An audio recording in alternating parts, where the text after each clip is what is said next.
How special is it to have this here tonight in the Northwest? It's fun. It's fun to be here with Dan, the writer of the book.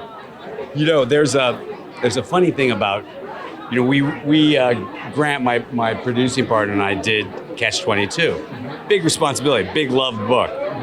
But the writer's dead. Dan sits there and looks you in the eye when you finish it, and if you screw it up, you're in trouble. We were very concerned along the way of making sure that we, it's a book, so we can't have everything in it, but that we caught and showed what he was trying to tell as a story.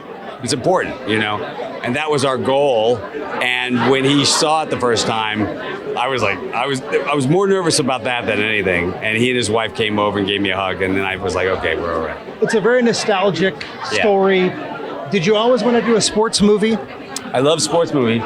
You know, I was a jock. You know, I still play a lot of sports. Played basketball, baseball, and so the idea of a sports film is probably my favorite. You know, if I turn on the TV and Pride of the Yankees or The Natural or Hoosiers is on, I'll watch it till it's over. I love sports films. So I wanted to do one like this, which is sort of a classic. And I thought it'd be fun to tell the story. I had no idea whether it would work or not.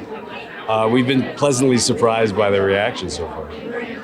Love it. Working with this young group of actors, yes. How hard were you on them to train and get ready and deliver what they needed to deliver for this? Look, let me tell you this. I don't like young actors because they're taking jobs away from old actors. And so I don't like them. We trained them, man, 5 months altogether, training. And you know, it was funny, as a director, I'm pretty easygoing. But as the rowing coach, when I'm out there with a megaphone, I'm like, do it again. God damn, screaming at them. It was really fun. These kids, think about it, it's 8 young men who never rowed before. And by the end, they were rowing not for as long a period of time, but at points at the same stroke rate that the Olympic rowers were rowing at. So, you know, it's 7 seconds at a time, but, you know, it's really something, really extraordinary that they got to that pace.